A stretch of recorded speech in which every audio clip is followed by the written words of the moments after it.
हादसा किस वजह से हुआ है, क्या तकनीकी खराबी थी या कोई और वजह थी, ये अभी जानकारी नहीं मिली है। लेकिन सबसे पहले आपको बता रहे हैं, ये देखिए किस तरीके से, एक बार फिर से आपको गोल घेरे के जरिए ये दिखाते हैं, बड़ा करके आपको दिखा रहे हैं। ये देखिए गोल घेरे के जरिए आप देख सकते हैं ब्लैक हॉक हेलीकॉप्टर जो टकराता है यात्रियों से भरे विमान से। 64 यात्री उसमें सवार थे और डोनाल्ड ट्रंप को इस बात की जानकारी दे दी गई है। फिलहाल आपको बता दें कि एयरपोर्ट जो है अभी के लिए बंद कर दिया गया है क्योंकि बड़ा हादसा माना जा रहा है। कितनी क्षति हुई है, क्या हुआ है, अभी इसकी प्रॉपर तरीके से जानकारी नहीं मिल रही है, लेकिन ट्रंप को जानकारी डोनाल्ड ट्रंप को दे दी गई है, जानकारी दी गई। और लगातार सुमित हमारे साथ जुड़े हुए हैं। सुमित, अभी राहत बचाव कार्य लगातार जारी है।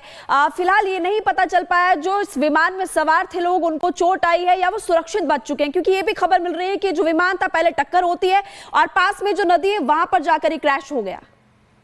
इस वक्त अपडेट्स जो लगातार सामने आ रही हैं, जहां पर Washington DC Ronald Reagan airport है वहां पर उस दौरान लैंडिंग हो रही थी प्लेन की, जिसके बाद पीछे से जो ब्लैक हॉक हेलीकॉप्टर है उसका कोलिजन यहां पर होता है और ये पूरी घटना जो है वो यहां पर सामने आती है। Praful Bakshi sir, defence expert, इस वक्त हमें यहां पर ज्वाइन कर रहे हैं। बख्शी सर, बड़ा हादसा है लेकिन लगातार कल F-35 का होना और अब ये घटना जिस तरीके से सामने आई है जिसमें 60 क्रू मेंबर्स को लेकर जानकारी मिल रही है वो सवार थे, और जो नदी है जहां पर ये वॉशिंगटन डीसी के पास ये पूरा हादसा हुआ है, अभी लगातार ऑपरेशन चल रहे हैं।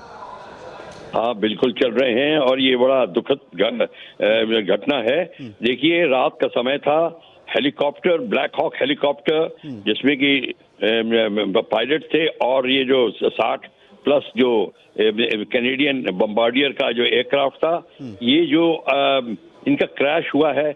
ये जो अप्रोच के समय, रात के, एक तो अप्रोच के समय परिस्थिति बड़ी कठिन होती है, खासकर कमर्शियल एयरफील्ड के ऊपर, क्योंकि कमर्शियल एयरफील्ड में बहुत सारे एयरक्राफ्ट एक के बाद एक आते हैं, कंट्रोलर के ऊपर बहुत ज्यादा प्रेशर पड़ता है।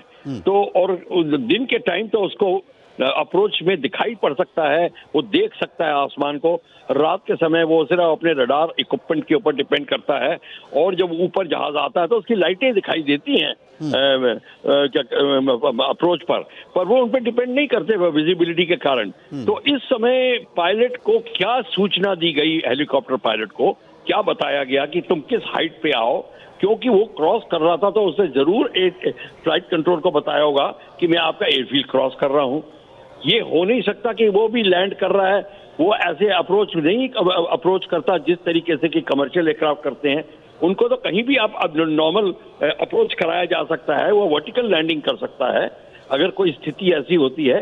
तो ये जो स्थिति पैदा हुई है, ये हुई है miscommunication between the ATC and the commercial aircraft. Commercial aircraft को क्या कहा गया था, किस हाइट पे आप डिसेंट करो, वो डिसेंट कर रहा था तो उसको क्लियरेंस मिल गई, पूरी कर रहा है।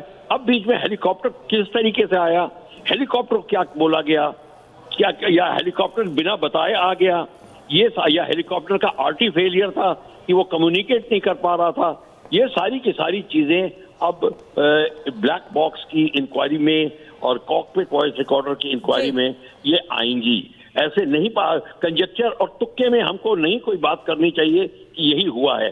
कई चीजें हो सकती हैं, एयरक्राफ्ट की इमरजेंसी हो या हेलीकॉप्टर की इमरजेंसी हो, वो सर मैं रोक रही हूँ आपको। थैंक यू सो मच जुड़ने के लिए और पूरी जानकारी हमको देने के लिए कि किस तरह से यह हादसा हुआ होगा और किस तरह से वहां पर रेस्क्यू का काम किया जा रहा है। और बढ़ते आगे आप बात करते हैं महाराष्ट्र में बुरखे पर बयान को लेकर बचे घमासान की।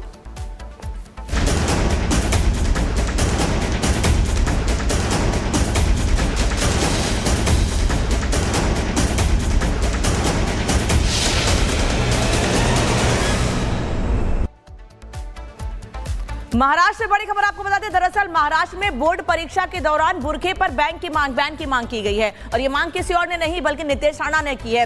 वो ये कह रहे हैं कि बोर्ड परीक्षा देते जाते वक्त जो छात्राएं परीक्षा देने जा रही हैं उनके लिए समान नियम होने चाहिए, बुर्के पर बैन होना चाहिए, कोई भी छात्रा बोर्ड परीक्षा के दौरान बुर्का पहनकर ना जाए। नितेश राणा ये नहीं मांग की है, वो ये कह रहे हैं कि ये सुनिश्चित किया जाए प्रशासन की ओर से कि महाराष्ट्र में परीक्षा के दौरान कोई भी छात्रा बुर्का पहनकर परीक्षा देने के लिए ना जाए। नितेश राणा ने शिक्षा मंत्री को इसको लेकर पत्र भी लिखा है और ये मांग की गई है।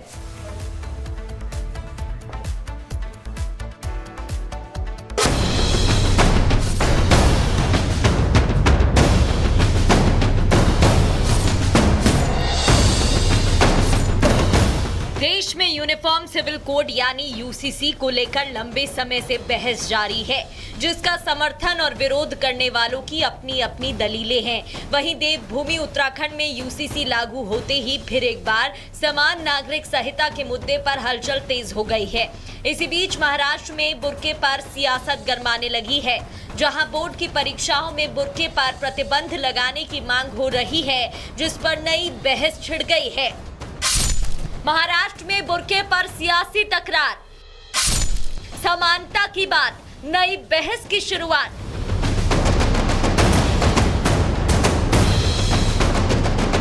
महाराष्ट्र में बुर्के को लेकर नई मांग उठी है, जिसके तहत राज्य शिक्षा बोर्ड की 10वीं और 12वीं की परीक्षाओं में बुर्के पर प्रतिबंध लगाने की मांग की गई है, जिसे खुद महायुति सरकार के कैबिनेट मंत्री नितेश राणे ने की है। इसके लिए उन्होंने शिक्षा मंत्री दादा भूसे को पत्र लिखा है, जिसमें उन्होंने परीक्षा केंद्रों में बुर्का पहनकर प्रवेश पर रोक लगाने का आग्रह किया है। उन्होंने इसे पारदर्शिता और अनुचित गतिविधियों को रोकने के लिए जरूरी बताया है।